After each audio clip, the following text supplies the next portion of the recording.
को मूव कराना है। इसका कोई ये नहीं दवा नहीं है कि दवा खाने से जो है सो ये आपको कमर का टाइट जो है सो ये ढीला हो जाएगा और स्पाइन लचीलापन हो जाएगा। इसका कोई दवा नहीं है, कोई टैबलेट नहीं है, कोई क्या। हेलो दोस्तों, नमस्कार, गुड मॉर्निंग। कैसे हैं आप लोग? उम्मीद है कि आप लोग अच्छे होंगे, स्वस्थ होंगे, खुश होंगे और अच्छे से एक्सरसाइज कर रहे होंगे। दोस्तों, हमारे सब्सक्राइबर, हमारे भाई एक प्रश्न कर रहे हैं लगातार 2-3 बार से, और ये एक प्रश्न था और इस प्रश्न करने वालों की संख्या जो है सो 2 से 3 हो गई है। दोस्तों, इनका प्रश्न है कि आगे की तरफ झुकने पर तो रीढ़ की हड्डी में दर्द होता है, कमर जो है सो लिखते हैं कि कमर टाइट हो गया है और हमको जो है सो आगे की ओर झुकने में बहुत तकलीफ होती है, दर्द होता है, स्पाइन हमारा मूव नहीं करता है। इसके लिए कई समस्या है दोस्तों स्पाइन के लिए, कि रीढ़ में जो दर्द होती है झुकने पर। तो दोस्तों देखिए, ऑपरेशन जो होता है तो हमारी जो फ्रैक्चर होती है हड्डी, जो हमारा टूटा होता है, तो इसमें कई तरह से टूटा होता है। जैसे L1D12 हुआ, या किसी को D12 D11 L1, या किसी को L1 L2 L3, या किसी को L5 S1 रहता है। तो इसमें किसी को एक वर्टिब्रा टूटा होता है, किसी को 2 टूटा होता है, किसी को 3 टूटा होता है।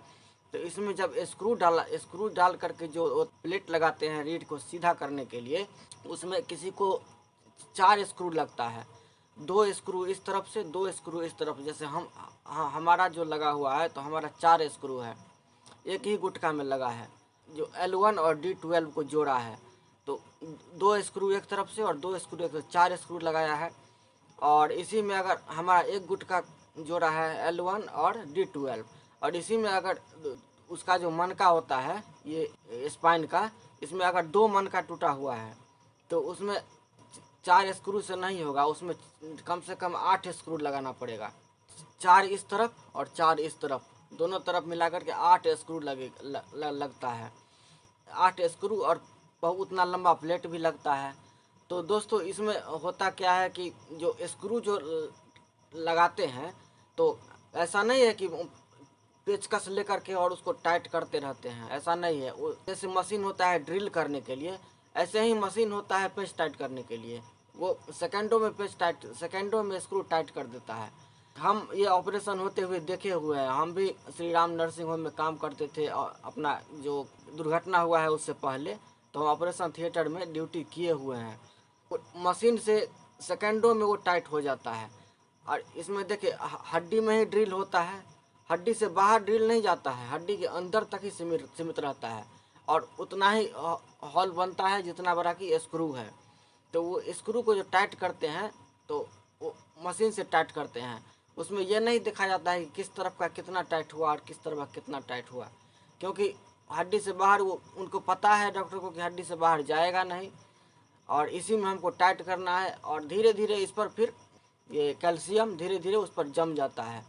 इसी में किसी किसी को जो ज़्यादा स्क्रू टाइट हो जाता है, या स्क्रू जिनको 2 मन का है या 3 मन का है, लंबा प्लेट लगा हुआ है, तो उनको तकलीफ़ होता है झुकने में और रीढ़ में दर्द होता है। और दूसरी बात है कि ऑपरेशन के बाद बिस्तर पर जब हम लेटते हैं, जब तक हॉस्पिटल में रहते हैं तब तक तो नर्स होता है, डॉक्टर होता है, तो वहाँ पर तो कम से कम ड्रेसिंग करने के बहाने या फिर साफ़ करने के बहाने पेशेंट को करवट करा देते हैं, कम से कम दिन में 2 बार 3 बार। लेकिन घर पर आने पर अगर इस चीज़ पर नहीं ध्यान देता है, एक ही आसन में सीधा लेटे हुए यदि रह जाता है, तो उसी अवस्था में कमर में टाइटनेस पकड़ता है और बेड सोर भी होता है। शरीर जो है सो हमारा मूव नहीं कर रहा है, हमारा मसल चल नहीं रहा है, मसल पर एक ही तरफ से दबाव पड़ रहा है, एक ही स्थिति में दबाव पड़ा हुआ है मसल पर। घर में हमारे परिजन हैं तो उनको चाहिए कि पेशेंट को 3 बार 4 बार करवट कराना, उसके बाद इस करवट कराना, बेल्ट लगा करके उनको बैठाना, और बैठाने के बाद बेल्ट लगा के जब बैठते हैं तो बैठते में ही आपको झुकने का एक्सरसाइज करना है। बैठ करके और आपको आगे की तरफ झुकना है, आगे की तरफ झुकना है इस तरह से। इस स्क्रीन पर हम एक्सरसाइज लगा रहे हैं, आप देखिए, आगे की तरह झुकना है। इसके बाद पैर पसार कर के जब बैठने लगते हैं तो पैर पसार कर बैठने लगते हैं तो फिर आगे की ओर झुकना, सीधा होना, कमर सीधा करके बैठना और आगे की ओर झुकना। और इसके बाद जब बिस्तर पर लेट करके आप मरकटासन का जो एक्सरसाइज है, मरकटासन हुआ, भुजंग आसन हुआ, इसमें होता है कि हमारा स्पाइन जो है सो मरकटासन इतना अच्छा आसन है, एक्सरसाइज है, योग है कि इसमें स्पाइन जो है सो हमारा जिस तरह रस्सी को या कपड़ा जो खींचते हैं और खींच करके कपड़ा को निचोड़ते हैं, इसी तरह हमारा स्पाइन का निचोड़ हो जाता है मरकटासन में, जो कि हम सीधा लेटे हुए होते हैं और घुटना खड़ा करके, और हमारा गर्दन बाईं ओर जाता है और हमारा घुटना जो है सो दोनों घुटना दाईं ओर आता है।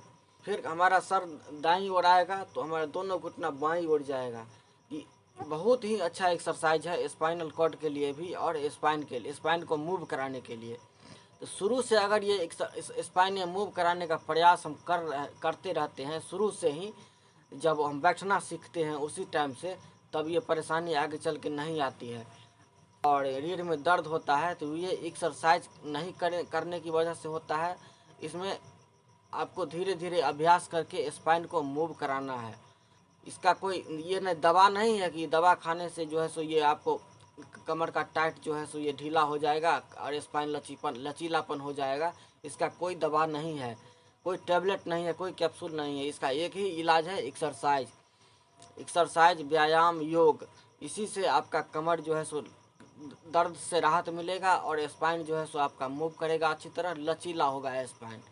इसके लिए आपको एक्सरसाइज ही करना होगा, दूसरा कोई विकल्प नहीं है।